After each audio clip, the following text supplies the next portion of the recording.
نفرهرو. زهرة اللوتس اللي هنتكلم عنها النهاردة مش مجرد زهرة عادية، لا دي فلسفة كبيرة قوي وليها معاني كتير قوي. هي نظام حياة عند قدماء المصريين. اولا هي اصل العقيده، وهي اصل حاجه اسمها نظريه تسوع هليوبلس، لان زهره اللوتس خرج منها الاله اتوم اللي هو خلق باقي الالهه، اللي هو ابو الالهه اجمعين. زهرة اللوتس كمان هي رمز للإله رع، لأنها بتتفتح الصبح وبتغمض أو بتقفل بالليل، وده رمز للبعث وللحياة الأبدية وللتجدد، تجدد الحياة وتجدد كل شيء في الحياة. هي كمان الرمز بتاع الإله نفرتوم.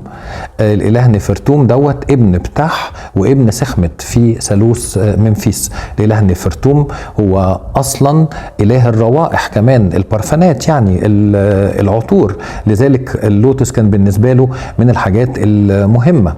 هي عنصر من عناصر الزخرفة والديكوريشن، بنلاقيها على جدران كل المعابد، موجودة على جدران أغلب المقابر كعنصر زخرفي يعني للتجميل. هي كمان موجودة ممثلة على كل التيجان. ادخل كده أي معبد، لما تخش أي معبد الكرنك، معبد الأقصر، هتلاقي التيجان الأعمدة عبارة عن إيه؟ زهور لوتس مفتحة أو زهور لوتس مقفولة، لكن دايما الزهور كانت ممثلة كعنصر معماري أساسي ومهم بالنسبة للمحبين.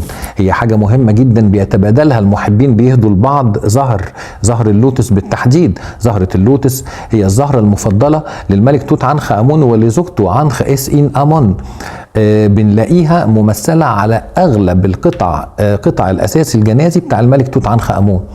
هتلاقيها موجودة على الأزياء، على الفساتين، على علب المكياج، على علب العطور، على الأسرة، حتى المجوهرات. هتلاقي ان الصياغ اللي كانوا بيعملوا مجوهرات بيستلهموا الفكرة بتاعتهم من اللوتس. هتلاقي زهرة اللوتس موجودة على الخواتم، على التيجان اللي بتتحط على راس السيدات والملكات. هنلاقيها موجودة في الصدريات. كل انواع المجوهرات كانت بتستلهم غالبا من زهرة اللوتس. اللوتس مش بس كان بيخش في صناعة العطور ومستحضرات التجميل، لا كمان في الأدوية. ده كان أيضا بيستخدم في التحنيط. اللفائف الكتانية اللي كانوا بيحطوها جوه البطن بعد ما يخرجوا الأحشاء كانت بتبقى مبللة باللوتس، واللفائف الكتانية اللي حوالين الجسم عند انتهاء التحنيط كانت بتبقى مبللة ومعطرة بزهور اللوتس. حتى في المقابر كانت بتتحط فوق الساركوفاج أو فوق التوابيت، كانوا بيحطوا مجموعة من زهور اللوتس. زهرة اللوتس كان اسمها سيسن زمان، وسيسن هو أصل الاسم العربي دلوقتي سوسن.